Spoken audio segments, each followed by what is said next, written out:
Well, hello guys and gals of the internet, I'm the Super Chaos of YouTube and Twitch TV. This has been a year in the making. I had originally planned to do this last year, but things happened. But it's been a year delay, a year in the making. Welcome everyone to Sonic Marathon 3. Basically, it's going to be the definitive versions of all the playthroughs, bar one that I did in Sonic Marathon 1 back in 2013. The only exclusion, of course, I actually forgot to mention this in the previous episode, was Sonic Heroes. I actually did a year after the marathon initially finished. Welcome everyone to Sonic Origins. Basically, this is Sonic Jam 2 to a degree, really. And I'm not sure. I'm actually hearing a familiar music. Let me just be quiet a second. Yeah, I recognize this. Yep, that is the music from Sonic Jam when you're in the hub world, per se. When you're able to explore and go into the museum and view all the stuff in those classic games. And I think this is pretty much Sonic Jam like plus, because I believe Sonic CD wasn't in the original Sonic Jam. I don't actually remember if it was or not. But basically, Sonic Origins takes Sonic the Hedgehog 1, Sonic CD, Sonic the Hedgehog 2, Sonic the Hedgehog 3, which has been acknowledged as an existing game for the first time in over a decade, and brings them all together in this collection, and pretty much is the, for Sonic 1 and 2 and CD and 2 in particular, they're all kind of the most recent versions of the game. Sonic the Hedgehog 1 and Sonic the Hedgehog 2 in particular got redone in the Retro engine and were released as mobile exclusives. And I have actually played Sonic 2 on mobile, and it ran really well, and it looked great. So it's gonna be nice. And of course, with Sonic CD, this had already been done. Sonic CD was all redone by Christian Whitehead and Simon Tomley, and they all went in and did that already for Sonic CD, and that was the PC version that was released at the time. They've also done that for Sonic 3. They actually went in and redid the engine for Sonic 3. So this is the game's first acknowledgement of the game existing for over a decade.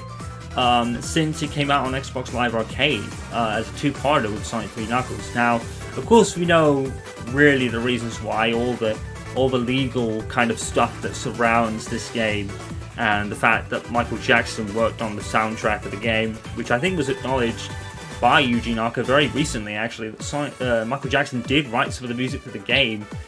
And of course, with all the legal stuff that has happened since then with this game, to include it in this collection with all the updates that Taxman and Stealth have done, or Stealth in particular has done, to put in the Retro engine, that unfortunately means the missing of the original soundtrack for the game.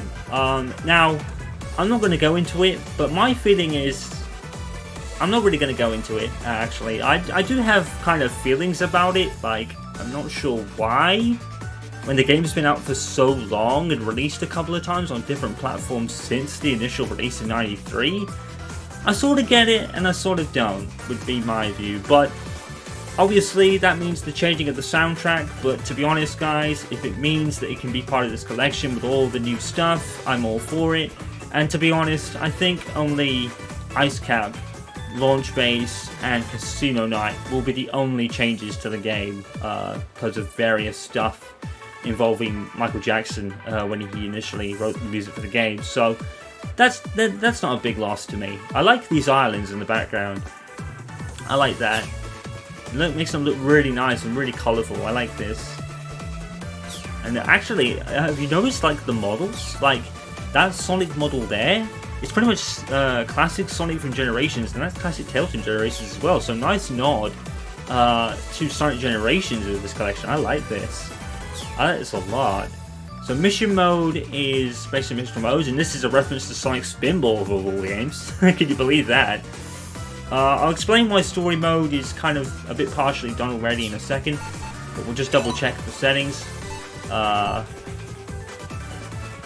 which should be all set from when I initially played. It's gone back to North America for some reason. This is pretty cool. So you actually get a box art option of what box art you can use, which I think is pretty neat.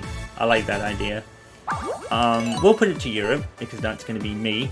You can also change the letterbox design if you want to play in classic mode, because the graphical and all the enhancements are in the anniversary mode, but you can also go back and play in the classic mode if you so want, which is a nice touch. I like that. That's a nice choice for me.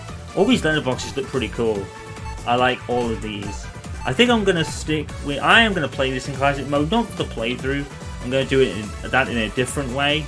Yeah, I think I'm going to stick with the Sonic 2 one, because Tails is my boy. So, yeah, I think we'll stick with that one if I ever want to go back and play the classic game. Don't need to do gamepad or keyboard. I'm using my PlayStation 5 controller for this game because I don't trust myself trying to use the keyboard and mouse with these games in particular. So I'm going to play it safe. Now, the reason why story mode already says 5% is because I got to Marble Zone Act 3, turned my head, and realized I wasn't recording. So we're gonna have to start over. Can we start over? Yeah, we can start over. Save data was found, so you can start the game. Alright. So the story mode actually is a continuous experience. It plays all the games at once, which is pretty neat. And what's also neat is these cutscenes. Basically, they show you the stories from the manual in their own take.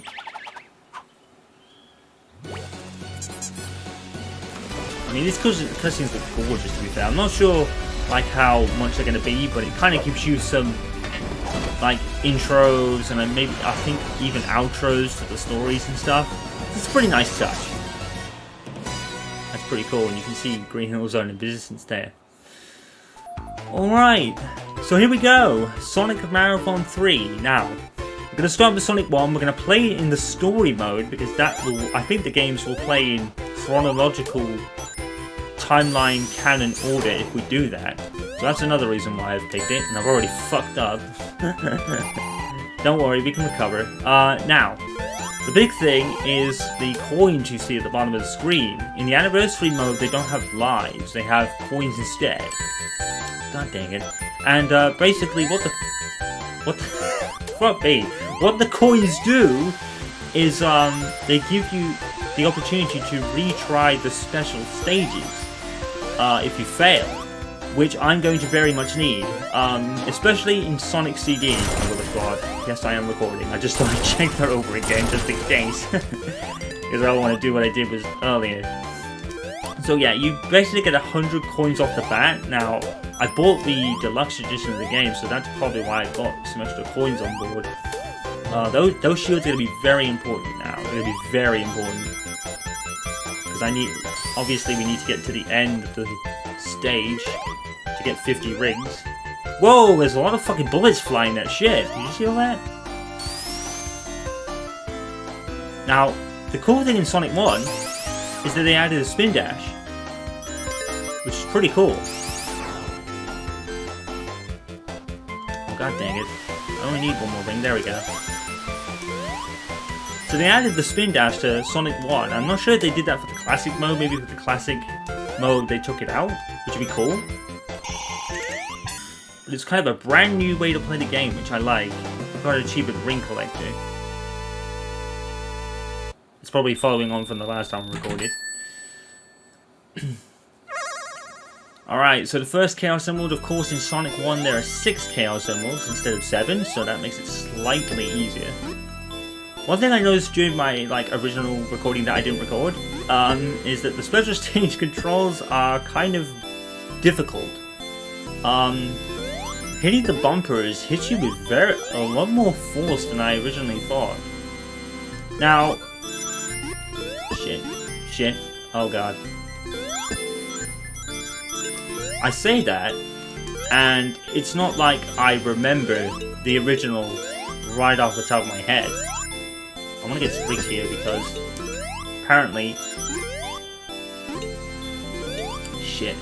Hopefully I have enough rings to get the thing. Like I was saying earlier, I don't really remember if that force was a thing at the time.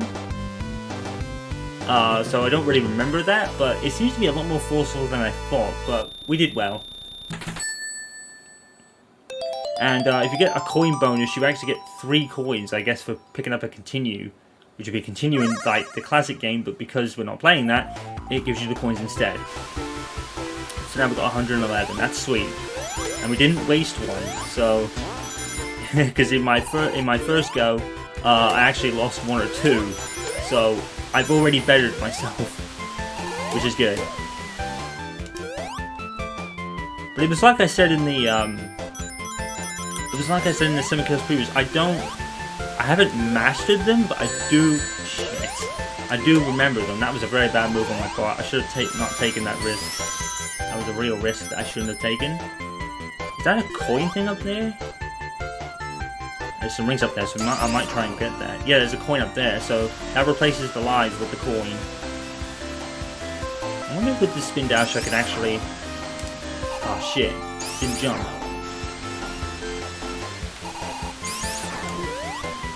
Ah, can I not reach it? Can we go this way perhaps? Nah, it's... Nah, I can't do it. Okay. It's alright. We've got plenty of rings. Oh, that's the other thing they added. I'll show you in a second. I want to get over this first. One thing they added is the... Whoops. One thing they added is the drop dash from Sonic Mania. So if you basically press... Shit, that's a lot of dudes. Basically, if you press jump in the air, you can actually kind of spin. Well, I want to get some rings. There we go. We're good. I am gonna be very cautious because you can pause the game and hit restart, but you can't do that in the special stages. And if you do restart during the level, it'll take you back to the start of the level. So that's one of the things that are different from the 2013 playthrough, is I've got no way to save the game in the special stages. But to be fair, that's a lot of coins I've got, so I'm not too worried. If I do get low, then I can always play mission mode or anniversary mode again. Just boot up the game on its own and play it that way. So there's a couple of ways to get coins. You're not completely not getting them. So if I do get a little low, I can always do that. The only real special stages I'm really worried about in terms of like using up a lot of coins would be Sonic CD. I've never been a big fan of those special stages to begin with. I think they're like the worst. So I might be using up a lot of coins in that game in particular. Sonic 2 and Sonic 3, probably not so much. In Sonic 2, when I played it in 2013, for my original Sonic Marathon, I left Tails out because the game back then was running through like I think it was an emulation program on the Xbox 360 when it came out for Xbox Live Arcade. And it made Tails very unresponsive in the special stages. And even in the Sega Genesis version and, well, Mega Drive version, and even sub-ones after that, Tails was very hard to kind of avoid hitting the mines. So, I don't think he screwed you over as bad as I initially thought. I think it would have been okay, but I didn't want to risk it. Because Sonic 2 is the mobile version in this game, Tails does really well in the mobile version. He doesn't really get hit as bad and things like that, so I can actually use him during those special stages, and he might actually help out because he obviously does grab extra rings, because that's a thing as well. Like,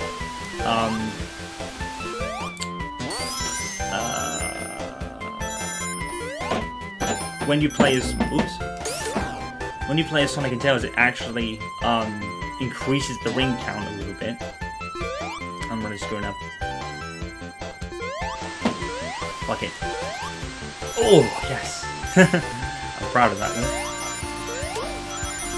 I'm not going to make pushes for 100 rings. I'm only going to try and focus on getting to the level stages. Of course, an extra 100 rings will give you a life, and that'll give you an extra coin in this mode. I think the spin dash in Sonic 1 is rather surreal. I ain't gonna lie. Ah, it's gonna leave me 10 rings short. Alright, first Eggman boss. We're doing good. Oh, what? Oh, wow. They give him invincibility frames, are you serious? So couldn't actually use the Moki as he was coming down. That sucks. Can you hit him twice as he's doing that or not? Let's see. Oh. I wonder if there's a gap there. It is. I wonder. I kind of would just hit you, I think, so I'm not going to push it. Even though I probably could. I ain't got any lives to worry about. Like I said in the Cineca's previous episode, it's fine. I've already done the game with lives and continues and stuff anyway. And no saves. So I've already kind of done that before. Even though I am going to have to play this one with no saves. Bunnies! So it's a good start. We haven't died. Got another achievement. Beware Moto Bugs. And getting... Oh, you get lives to score as well, so that'll give me an extra coin. Good start. Marvel Zone 3 was a bit of a annoying thing to get through, and then I turned my head and was like, oh, I'm not recording. Those characters are going to be a bit of a pain in the ass. So yeah, the infamous moment in Sonic Marathon 1 during this zone where I said if I lose all my rings, I'm going to be very pissed.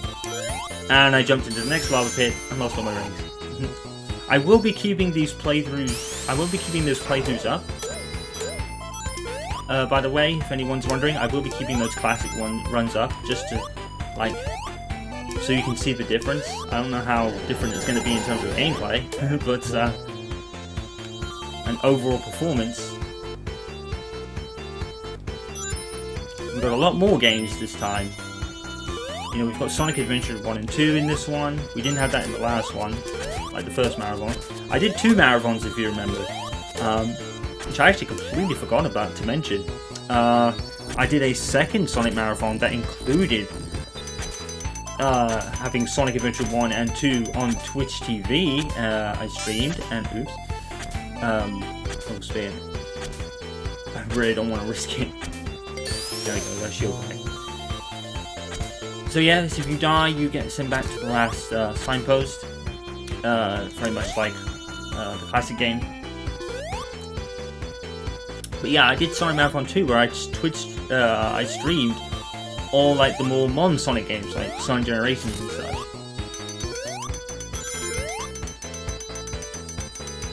And like I said, I had planned to do this marathon last year, but things happened that couldn't have me do it, and I was kind of gutted. But it allowed me to wait for this, and 2, gather up the other pieces. The only game that's being not played again in this one would obviously be Sonic Heroes, because, you know, I don't own it anymore. But to add to that, you know, we've got Sonic Adventure and Sonic Adventure 2. Like I said, I will play Sonic Colors Ultimate when I can eventually get around to buying it. So we're doing good, Oh my god, dude, wait a minute. I came straight in, got bounced off the bumper into a goalpost. That was stupid. Oh, that was so dumb. Was that even there in the original run? I don't know. They definitely seem a lot more forceful than I remember.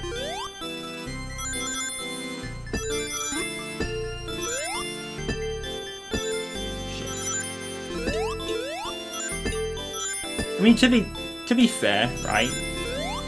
In this game and in Sonic CD, you don't necessarily need to collect the Chaos Emeralds or Time Stones. Shit! That was stupid. I had no control of what I was doing at all. And some dumb bumper. Who put that there? I got a letter right. Yeah, you don't particularly need them in this game. It's just like to get the best ending. But there isn't really much of a best ending in this game. I guess the Sonic CD there kind of is. I guess it is kind of an argument. But not really.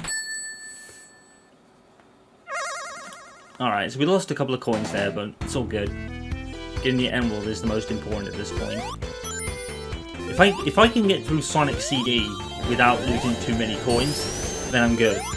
Because that's the one I'm going to struggle with the most. I'll tell you something, playing this in widescreen is very, very surreal. Oh shit. Well, I fucked up. It's very early, so we'll see if I can get through. I will be restarting a couple of times if I need to. I'm going to use it. Like I said, I haven't mastered the games, I remember them. It's funny because you would think I did master them, wouldn't you? Because of how much I've played them, but it's not like that actually.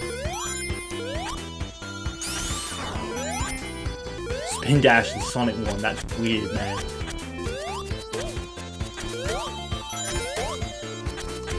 That's weird. Spin Dash and Sonic 1. That's really surreal.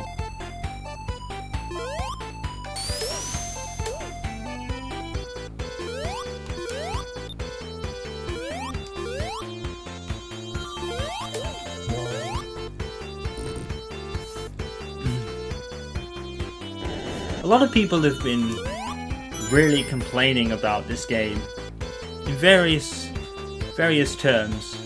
The consensus agreement seems to be that it's too expensive. And I understand that, to a degree. I do understand why people would be somewhat annoyed at the price. For me, it doesn't matter, because I was going to buy it anyway. Because, you know, I'm a Sonic fan, and I'm stupid like that, I guess. But, I kind of get it, and I kind of don't. And here's why I don't. Because you're getting a lot for your money in just playing the games. You know, these aren't just ports, you know. Technically they are. I understand that argument. They kind of are, because they're going, you know, you're getting the port of the shit. You're getting the port of the mobile version. I think I've screwed up. Oh god. You know what? Let's restart that, because I think I've lost a lot there. But oh, I like that. Instant loaded. And the music kept playing, that was pretty sweet. You know, in a way, yes, they are kind of ports, but you're getting 4 games, right? With like the first Sonic 3 with enhanced graphics in particular, because it never had the Retro Engine enhancements like the first 2 games and Sonic CD did. So that's a plus. Yes, the soundtrack can be a bit of a deal breaker, but it's not for me really. You know, you get mission mode, mirror mode. You know, you are getting a lot to warrant. I would say I would agree and say that maybe it's overdoing it a bit. I would say about maybe 20, 25. That's what I would have done it with, I think. I do understand the criticism somewhat. But I guess the reason why I'm not really bothered about it is because I was going to buy it regardless. You know, I'm stupid like that.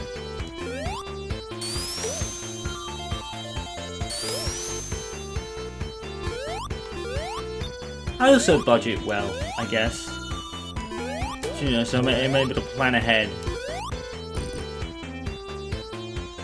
I know some people. I understand that some people can't afford to budget well. You know, all the rises in living and stuff. I get it.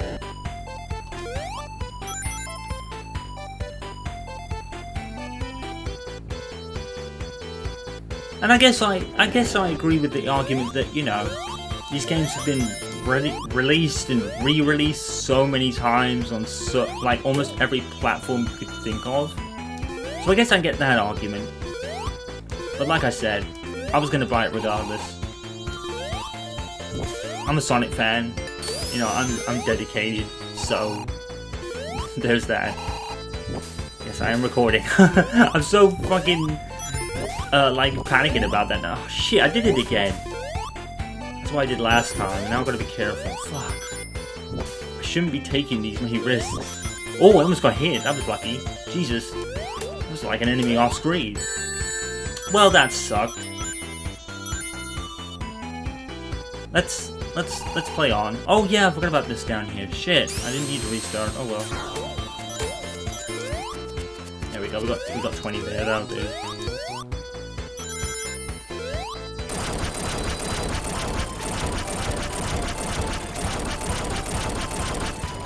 A lot of people were like complaining mostly about the deluxe edition, how it has very little in it.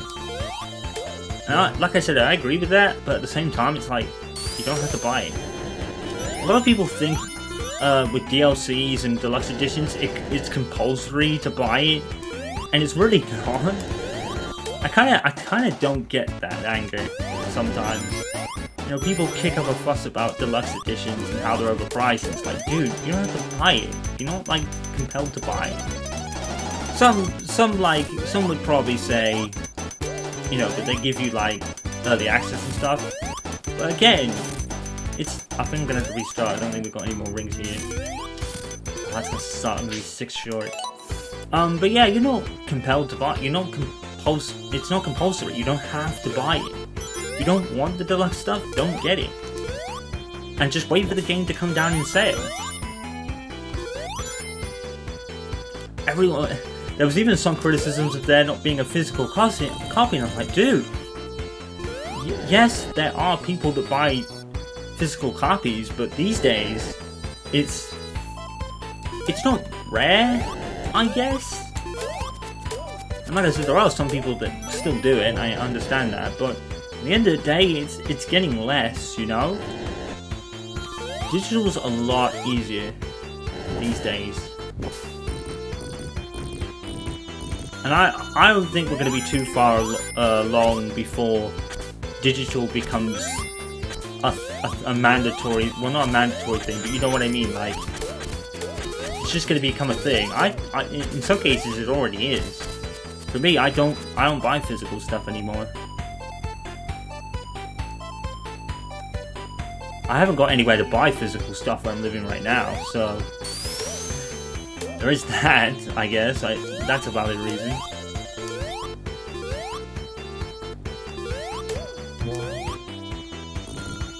I guess to be fair, maybe... No, not really. I was gonna say maybe buying a physical copy is cheaper.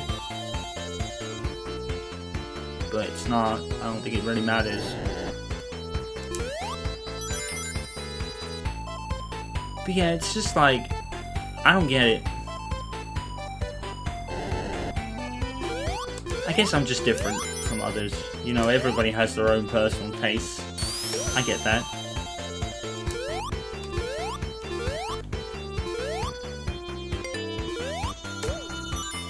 I think it's because, for me, I've always loved the fact that, particularly on console, for fuck's sake, done it again, I keep losing that. See, that was the same guy that fucking... Why is he so far up in the air that you can't see him? And you're trying to be careful.